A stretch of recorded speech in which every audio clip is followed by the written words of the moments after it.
Bula, I'm Wame. Join me every weekday from 9 a.m. to 2 p.m. on The Center Show with classic hits from the 70s as well as the 80s right here on Gold FM.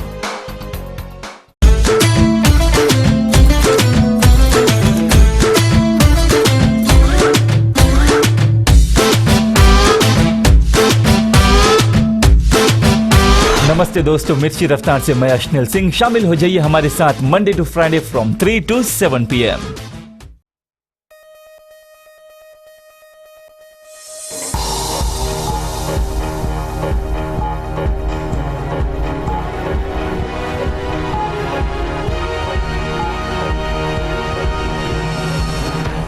Tonight, a man is dead after a house fire in Nandi yesterday afternoon.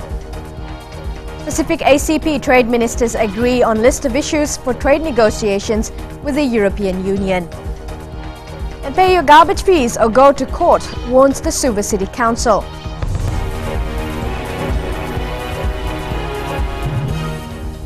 Good evening, welcome to FBC News. I'm Amrita Priyadarshini. A house fire in Nandi yesterday has claimed a life. The deceased was physically disabled and attempts to rescue him were futile. Ritika Pratap reports. 48-year-old Ramesh Chand was physically disabled. He couldn't make it out of the house quick enough.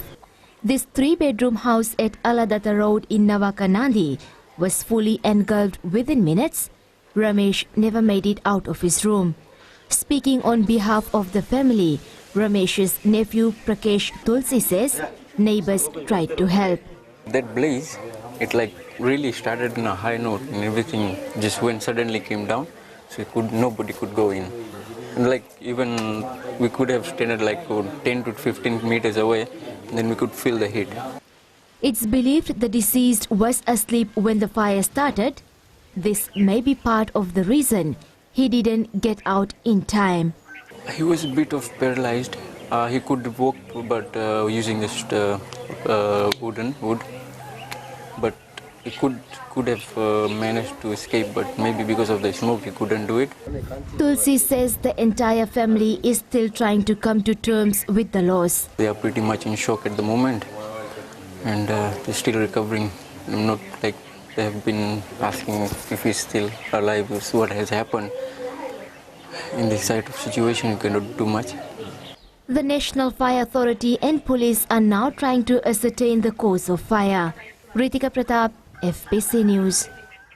The Pacific ACP trade ministers meeting in Nandi ended yesterday with member countries emerging more united. The overall feeling among delegates is that while there are issues to be ironed out, there's no reason that the economic partnership agreement with the European Union can't be settled soon. The two-day meeting has set the platform for IPA negotiations in Brussels in June. Delegates are hopeful this will be one of the last hurdles to overcome. We are still very keen to ensure that we do take a reasonable approach and come up with something that will be acceptable to both sides. It cannot simply just be a one-way traffic. The trade ministers have come up with a guideline for officials who will represent the Pacific during negotiations with the European Union. They've taken a position with regards to issues which remain contentious for both parties. However, this won't be made public until the meetings begin at the end of next month. Delays on the part of the EU were a sore point during the two-day talks. These things have required a great deal of hard work, national consultations and other necessary data collection, and these offers have been conveyed to the other side. Today we are still awaiting responses. Syed Qayyum has also refuted claims by the EU office in Suva that the Pacific also has some blame for delays in finalizing IPA. It is a bit rich of them to make this statement to say that the Pacific has been dragging the feet or causing delays, when in fact for the past 10 years we've been trying to negotiate and there was a lot of lack of traction from the other side. In fact, many correspondents have not even been responded to. The Pacific trade ministers have acknowledged that discussions have picked up with a series of meetings in the last 18 months to iron out issues that have stagnated for years. All eyes now turn to Brussels. Edwin Nand, FBC News. The Suva City Council is now considering legal action against squatters who've got garbage fees arrears. Squatters have been given 30 days from last week to pay up or front up in court. Ritika Pratap reports.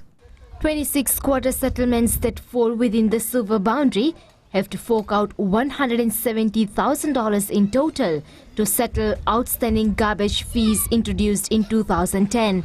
Special Administrator Chandu Umaria says managing waste is a costly affair and most of these families have made no effort to pay up. We collect their garbage. We also make sure that if they have any roads leading to the squatter settlements, we fix up the roads. We fix up the footpaths leading to their homes and settlement. At the same time, we provide them street lights in their areas. So you can see, I mean, they are benefiting a lot. They are getting free services, if I can say. This is the last chance for residents to make arrangements with the council or end up in court. If they have problem, they still have the whole year to pay, but we would like to see that all dues are paid. If they do not pay, the only thing that we can do is take them to court, which is the last thing that we want to do. Omaria also claims that despite providing skip bins and running garbage collection services, squatters are still found throwing rubbish carelessly, causing health risks. The garbage is littered into rivers and creeks because it is not only blocking the rivers and creeks during heavy downpour, but at the same time it can be very, very harmful in the way of dengue fever or malaria spreading not only to the squatters. We must not forget that next to the squatters there are also ratepayers, there are houses and homes which can affect other residents in the area. The council is worried that the 26 settlements under its care aren't healthy places to live because residents continue to dispose rubbish in an improper manner. Even with the huge amount owing, the Suva City Council is still providing waste disposal services. Ritika Pratap, FBC News. Namosi joint venture, which hopes to mine copper and gold in Namosi, says it's doing all it can to proceed with the project. Country Manager Greg Morris says the environmental impact assessment is nearing completion and rehabilitation work in the local communities is also progressing well. Epeli Tukuwasa reports. The NJV has been exploring the Namosi Naitasiri highlands for more than 40 years. Teams have moved into the Waivaka corridor in Namosi after drilling ended in Wainovantu. We're just entering into completing our environmental impact assessment. That's the next phase for us. So we anticipate that that environmental impact assessment will take about another year to complete, and then we'll submit it to the government for their approval. NJV has also undertaken major rehabilitation, spending thousands in communities where the exploration work has disrupted the lives of villagers. Delivering what is the normal expectations of any village people as to the basic services that they need. And we're doing that in support and cooperation with the government, and we greatly appreciate that. Another example of where NJV with communities and the government can deliver benefits to our hosts. The company is also improving water supply for villages in Waindina Naitasiri, as well as electrification projects for Tikina Namosi. In its bid to obtain a mining license, NJV has shown commitment to the people with scholarships and medical services to people in the highlands. Epeli Tuguasa, FBC News. After the break, encouraging turnout at the Fiji Museum on International Museum Day.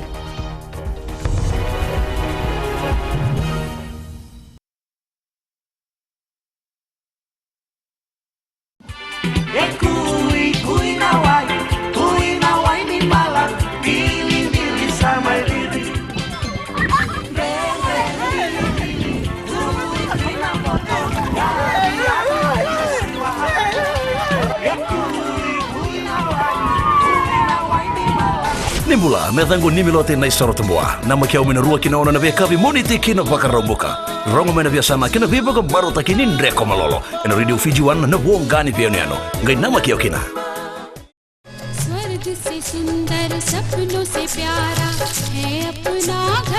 जहाँ हो प्यार का बसेरा और रिश्तों की खुशबू वो है आपका अपना घर संसार. Join me on घर संसार Monday to Friday 9 a.m. till 12 p.m. only on Radio Fiji 2.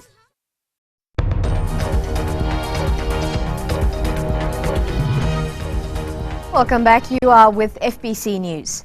Prime Minister Voreqe Bainimarama today officially received the second A330 aircraft from the Airbus outlet in Toulouse, France. Airbus Vice President Contracts and Delivery Transactions Thierry Vendeheyden met with the Fijian delegation and said they're excited to deliver Fiji's second A330 aircraft. As a tribute to the designer of the Masi motif, Makareta Matemosi, the second aircraft will be named after her village, Namukailau. The aircraft arrives into Nadi on Thursday. Hundreds of people flocked to the Fiji Museum today for its open day, celebrating International Museum Day. For many, it was a time to brush up on our history and cultures. Epeli Tukuasa reports. The museum decided to have free entries today to promote the preservation of our culture, remind us of our history, and generate interest in the museum. Most of these people have been to the museum before, but they can't get enough of the stories of the past and the skills of traditional Fijians. And this is what history is about. It reminded us of all the things, the experience that our forefathers went through, their civilization, which is very important to the present. There were a lot of school children as well. It's here that we need to focus most of our attention in keeping alive Fiji's history. I think it's awesome that the Fiji Museum has, kept our historic facts. Like you can read these kind of things in books, but to actually be here is a good opportunity. Come and look at the things when they were old, how they get married and what they wear and they get married, and how they came to Fiji, and before how they have to dress. This is an effort to lift the level of our interest in our history. A national event that shaped the Fiji we have today. Every artifact tells the story of the trials, tribulations, and success of our forefathers. We cannot sever ourselves totally from the past because we are inextricably connected to the past. The Fiji Museum is full of information on Fiji in pre-colonial days, the arrival of the indentured laborers of flora and fauna, as well as prominent people who helped the country grow. Epeli Tukuasa, FBC News. A delegation from Papua New Guinea, including company executives and government officials, will meet with Prime Minister Voreqe Bainimarama and his cabinet ministers next week. Alina Limited is interested in hiring skilled Fijians to work in its multi-billion-dollar project. Mika Longa with the story. Described as the special purpose vehicle, indigenous-owned Alina Limited is building an economic hub from Lae to Madang under the private-public partnership policy in PNG. They are very much committed in establishing an office here in Fiji. And what they intend to pursue is that to recruit between 500 to 800 skilled workers on an annual basis. Fijian workers will spearhead the infrastructure project, and the recruitment for skilled workers will begin soon. The idea is for Fijian workers to impart knowledge to their fellow Wantoks that will enhance economic cooperation and people-to-people relations. Alina Limited has been awarded with a contract worth as much as 4 billion kina over the next 5 to 10 years. The workers that will be required to have their skills in infrastructure development, construction, building construction, roads, civil and mechanical engineering, plant operators, and so forth. The delegation includes the managing director of Alina Limited, directors, project managers, engineers, and government officials. They will be making a presentation to Prime Minister Voreqe Bainimarama on Tuesday before meeting the ministers for Labour, Defence, Agriculture, and Foreign Affairs. There will be some degree in identifying people from Fiji, those that are to be involved in the construction of the camps on which the workers are to be accommodated, at our intention of looking at reputable garment factories who will be able to supply uniforms for the workers, find out as well if there are companies in Fiji, construction companies that can be given various contracts because on the construction of this economic corridor includes the building of satellite towns as well. The group was to be in Fiji last night but were delayed as they needed to brief PNG Prime Minister Peter O'Neill first, who is still in the Solomons. Mikalonga, FBC News. Coming up in sports, under-20 rugby team announces names for the Junior World Cup. And Fiji National Rugby League records $14,000 loss.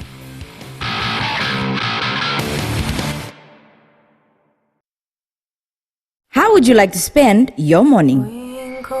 You could spend your morning like this.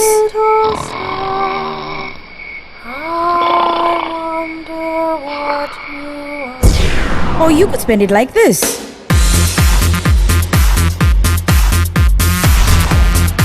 Tune in to the Morning Ride every weekday morning from 9 a.m. till 12 p.m. right here on Today FM, Today's Hit Music. सूरज की पहली किरण के साथ दिन की शुरुआत कीजिए। सुबह का मंगल प्रभात आपको शुभ हो। सुबह सुबह हो खुशियों का मेला, ना लोगों की परवाह ना दुनिया का झमेला। पंछियों का संगीत हो और मौसम अलबेला। मुबारक हो आपको ये खूबसूरत सवेरा। हर सोमवार से लेकर शुक्रवार तक सुबह 6 से लेकर 9 बजे तक शामिल रहें रेडियो फिजी 2 पर हम सफर में रविंद्र सिंह के साथ।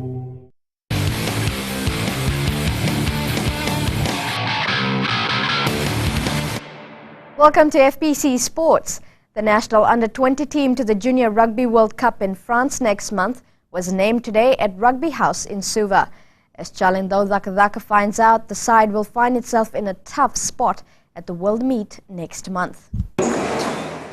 A 28-member squad has been named by rugby officials who believe this is the right mix to represent Fiji. This squad has been preparing the past weeks and months, and the coaches and also the manager, with the endorsement of the FRU board and management, have finalized the squad which I will be announcing today. And the squad goes with our blessings and hopefully the prayers of the nation as they fly the Fiji flag at this upcoming World Cup. The side will be bolstered by the inclusion of 5 players from last year's Junior World Championships, including France-based Sevena Ngalala, who is one of 3 co-captains in the team. Now that the side has been named, the challenge is to come up with a plan of attack for the pool games. It's a matter of consistency and for them the concentration levels and the focus for the rest of the 80 minutes. That is the biggest challenge for us against New Zealand, and the disc that we watched of last year's 40-minute encounter with New Zealand is something that the boys can rely on as inspiration going into the game against New Zealand. You can call it the pool of death, with last year's losing finalists New Zealand as well as Australia and Ireland in the mix. Fiji is sure to face an uphill battle. Chalindo Dhaka, FBC Sports. The Flying Fijian squad to the Pacific Nations Cup was also named today. The 35-member squad will be marching into camp next week to prepare for their first Pacific Cup match against Japan on June the 1st.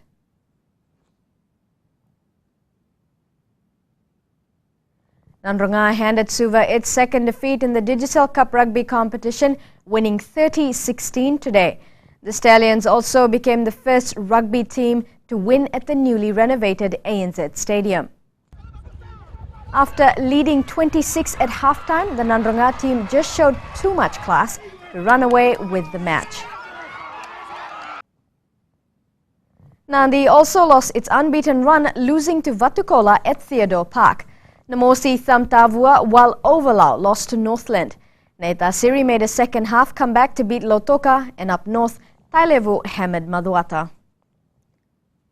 The International Rugby Board, IRB, has announced the dates for next season's HSBC IRB Sevens World Series. It's the same 9 countries as in 2012 and 13. However, there are 2 changes in the order of rounds. The first 3 events at the end of 2013 remain unchanged. The changes occur in 2014, where the series will visit USA before New Zealand and then Japan before Hong Kong. Despite a $14,000 loss, the Fiji National Rugby League Board will remain intact. This was the consensus by members during the FNRL annual general meeting in Suva today in order to keep the consistency of Fiji Bati preparations to the World Cup in October. Penny Musanamasi was re-elected FNRL chairman, with Josefa Ravatunde serving as deputy chair. Also agreed at the meet was a change in the top 8 competition format. All clubs will now be able to play for a spot in the grand final come the end of the season. Rugby League members have also emphasized the importance of accredited training to better the development of the sport in the country. It was a quiet day of football at the USP grounds in Suva. Nasinu and Lami drew 0-0 in the lone Premier Grade Fiji Sun GP Batteries National League match this afternoon. It'll be more exciting tomorrow with the first football games being played at the ANZ Stadium. Rewa meets Navua at 1 p.m. Then Suva faces Jacks Nadi at 3 p.m. Live commentaries of both matches will air on our sister station, Radio Fiji 2, with the voice of soccer, Raymond Stoddard. Kachi Baseball is back. The program started a year and a half ago, but started to lag behind. And as Elena McDonald reports, this time around, organizers are hoping to identify some young talent to possibly represent Fiji at the 2015 Pacific Games.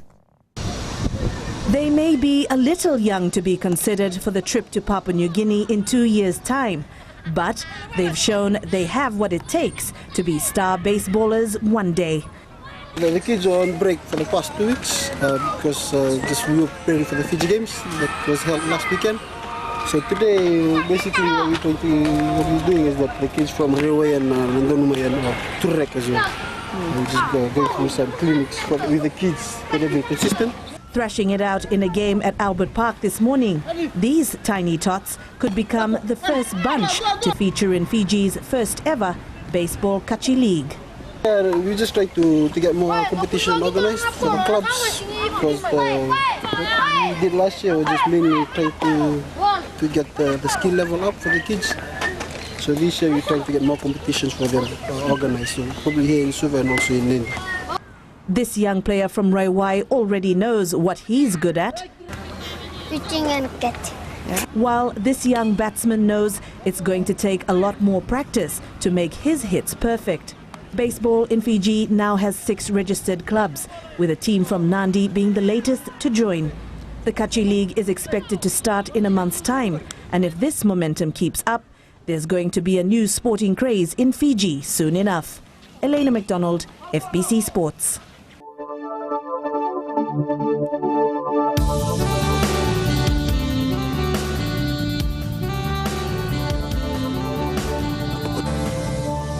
Fine conditions over most of the country today, apart from a bit of cloud cover in the afternoon. Temperatures reveal Suva, Nandi and Lotoka tied at 31 degrees today. No readings for Ba and Lambasa. The outlook for tomorrow, you can expect more fine conditions over Fiji. Clouds in the afternoon shouldn't be much of a bother. For Monday, cloudy periods with brief showers over the eastern parts and interior of the larger islands. Elsewhere, fine apart from brief showers. The headlines once again, a family in Nandi is still in shock after a 48-year-old man has died in a house fire yesterday.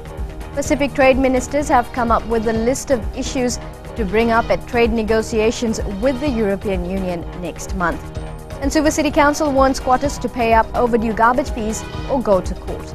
Now onto our poll question. Can Fiji win the Rugby Sevens World Cup? To take part, log on to www.fbc.com.fj.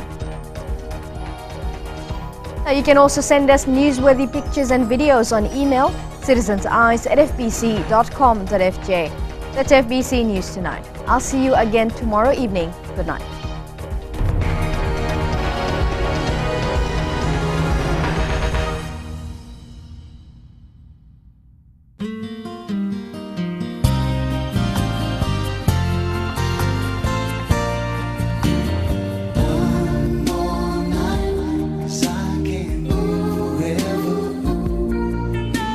Bula, I'm DJ Toro. Join me every Monday to Thursday, 7 until midnight.